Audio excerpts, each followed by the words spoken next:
A political revolution is underway in British politics. Just look at the opinion polls. Reform are now sitting streets ahead of both Labour and the Tories on 35% of the vote.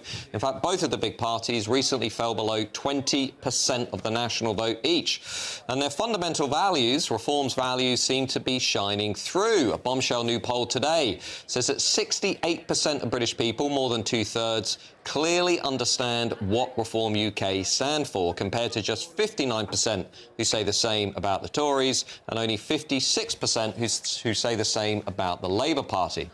There is a serious political movement taking shape here.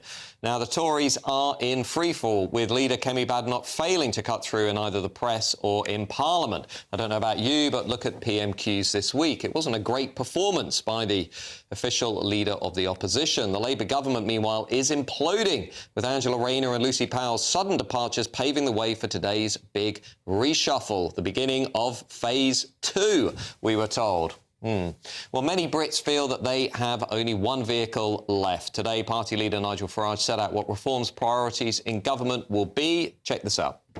But in the middle of this meltdown of these two parties that have dominated for 100 years British politics, in the middle of all of this, there is a new, strong, unified party that speaks with one voice, that knows it's determined to put the interests of Britain and the British people above that of outdated international treaties or dubious courts. We are the patriotic party. We are the party that stands up for decent working people, and we are the party on the rise. Now, Reform also talked about what a Reform government might look like. Here's what Nigel Farage had to say about how he hopes to pick his future cabinet. I don't believe that all governments have to be MPs in the House of Commons. That's the convention, but it doesn't work, does it? You appoint people to be a rail minister, an education secretary who have no knowledge of the department they're supposed to run. And we will bring in a ministry of all the talents from all walks of life, and to hell with convention. And Nigel Farage also seems hopeful that the Labour Party's worsening divisions will open up opportunities for Reform UK in the weeks and years ahead. Before long, there'll be Labour MPs that reckon they've got a better chance on the Jeremy Corbyn sectarian ticket, because frankly, folks, that's what's going on in our country. We have sectarian politics emerging. I loathe it. I loathe it. But there'll come a point when many MPs, Labour MPs, think they've got a better chance of being re-elected under that ticket, under Corbyn, than they do under Sir Keir. I think there is every chance now of a general election happening in 2027, and we must be ready for that moment.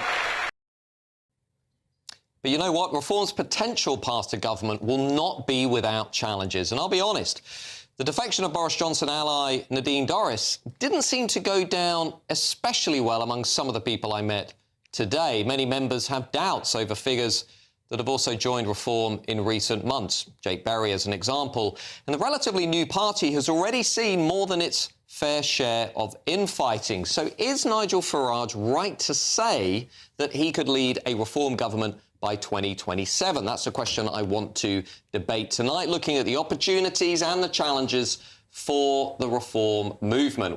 Using the internet without a VPN, a virtual private network, is a bit like taking to the road without car insurance. All it takes is one unlucky moment to cost you a lot of cash. This video's sponsor is Private Internet Access. They are the VPN to help keep you safe. Click the link in the description below to find out why over 30 million people have downloaded PIA to protect themselves online. A virtual private network is an app that hides your IP address and helps keep your data private. When you're browsing the internet at home, you give up a large amount of data to businesses, to shops, and indeed to social media giants too. Hackers have the ability to steal your personal data with ease, including sensitive information such as passwords, keystrokes, and even your personal photos. Private internet access helps protect your personal data by encrypting your internet connection to keep your data out of the hands of cyber criminals. And it's not just hackers either to be concerned about. Information can be censored too. When Canada passed their C18 bill, social media giants decided to ban news content on their platforms. But PIA can protect your ability to consume the news and content you love. Private internet access is available for Windows users, Mac OS, Android, Linux, iOS, and you can use one PIA subscription to protect an unlimited amount of devices. And we've got a huge GB News discount for you too. Click the link in this video's description and you'll get a massive 83% off PIA. That's under £2 a month, the price of a coffee, and you'll get an extra 4 months completely free on top. Also, there's a 30-day money-back guarantee too. Visit piavpn.com/GB News to start protecting yourself digitally today. Well, I'm joined in the studio now by Lambeth councillor, prominent left-wing commentator Martin Abrams. Martin. Good evening, Matt. What's your view of what you saw today? Well, it was rather overshadowed, the conference, wasn't it, by what happened in the Labour Party, Angela Rayner's political career imploding, you know, the unplanned reshuffle that Keir Starmer had to bring forward from the date they were ultimately planning. And I think what you said about Nadine Dorries is right, Matt. You know, it wasn't a shock that Nadine Dorries joined Reform. I actually thought she joined before, but that's because I'm getting confused by how many former Tories are joining the Reform Party. I think we're up to double figures in terms of former Tory MPs. So Reform, kind of inexplicably, are taking on former Tory MPs, the very MPs that were the architects of the country, essentially ending up on its knees, public services crumbling, you know, the general population just really angry at the state of the country, and Reform are welcoming into the party with open arms. Now, Nigel Farage and his team would say, look, we need people who know how Parliament works, who have the experience, who understand the legislative process, etc., etc. So, you know, they would throw that in there. I also spoke to one activist today, very interesting, who said, look, I don't mind so many former Tories coming in, but I need to see some other people now. I need to see some former Labour people, some independent people, maybe some former Lib Dem people, maybe some celebrities or some business people. There was definitely a sense that, OK, we can't just keep having former Tory, said the activist. So what do you think about that? Well, I still think there's a certain toxicity to Reform amongst, you know, the general public. You know, they're not 35%. Well, 35% you know, they're pulling in the ahead of all the other parties, but a lot of the general public still find the Reform prospect a very toxic, quite a scary prospect. You know, so they're not appealing to the wider political, audience there. What about going back to Nadine Dorries as well? I do find it bizarre that Nigel Farage he flew all the way to the US to basically protest about, you know, freedom of speech and how, how we're having draconian laws here about like the online safety bill. Nadine Dorries was the person that implemented the online safety bill when she was a Tory cabinet minister. So sure. and now Reform are welcoming her into the party as if she didn't have anything to do with that. One of the things that I've written in the recent past is the idea of Reform having a sort of pledge card whereby anybody who joins has to say, we oppose mass immigration, oppose net zero, oppose the Boris wave, the wave of migration under Boris Johnson, for example. Do you think something like that would be a good idea, where you take somebody like Nadine Dorries and you say, OK, you were involved in this government that presided over arguably the collapse of the country.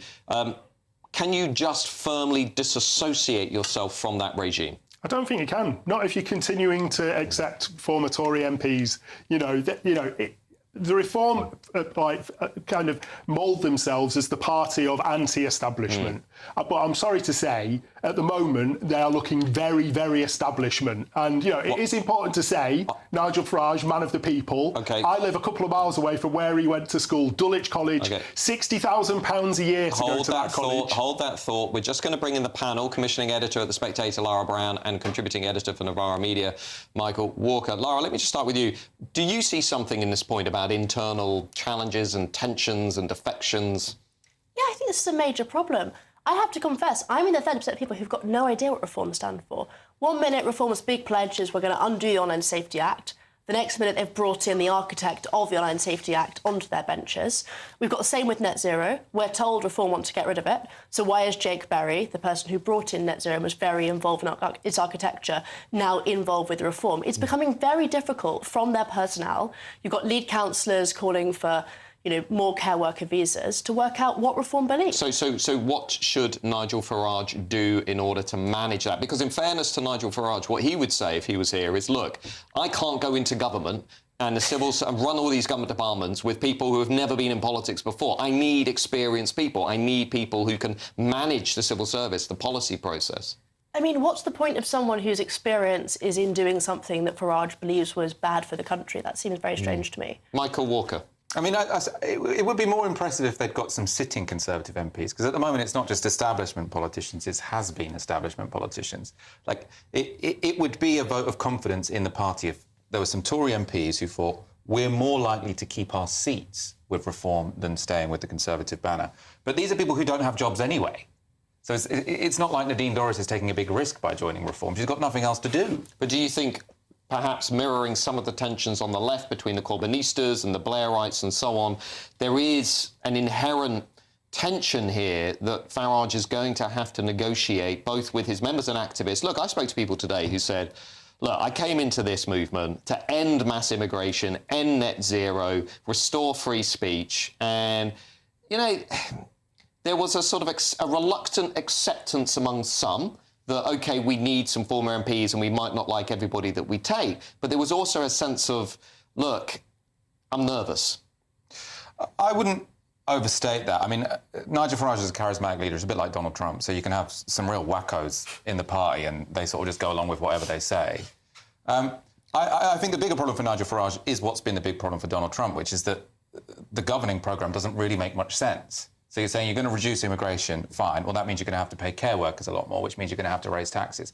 And what they keep saying is, oh, we're going to save all of this money by looking at council budgets and seeing where the waste is. Well, it turns out most money is spent on the NHS and pensions. So you can't just go in there and magic up loads of new money. You have to raise taxes. Hopefully, I would say on the rich, but that's not what they're offering.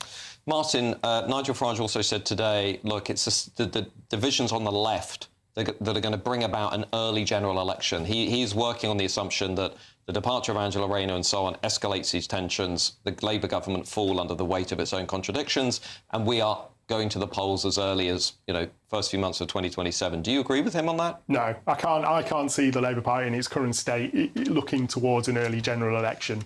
It is an absolute shambles in Labour at the moment. Yesterday we had, was it phase 2?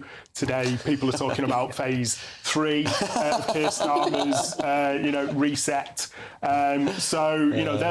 They're polling really badly. Keir Starmer's personal polling is historically low. The popularity of the Labour Party, a party that I have just left myself, is historically low. Right. And I think what is happening today, Angela Rayner, basically a hatchet job by what I believe is people within her own party, briefing information to the right-wing press. Same thing happened with Louise Haigh. It's not a coincidence that two of the most prominent soft-left MPs, some of the most popular MPs, have been done away with, clearing a path for someone like Wesley Streeting, who is just obsessed with becoming Prime Minister, to the point of like... but all of this, arguably, Nigel Farage is taking that big bet, is going to help reform UK. Those splits and divisions might divide the left and help reform UK. I don't agree that there's going to be 80 MPs defecting to your party, though. Hold that thought.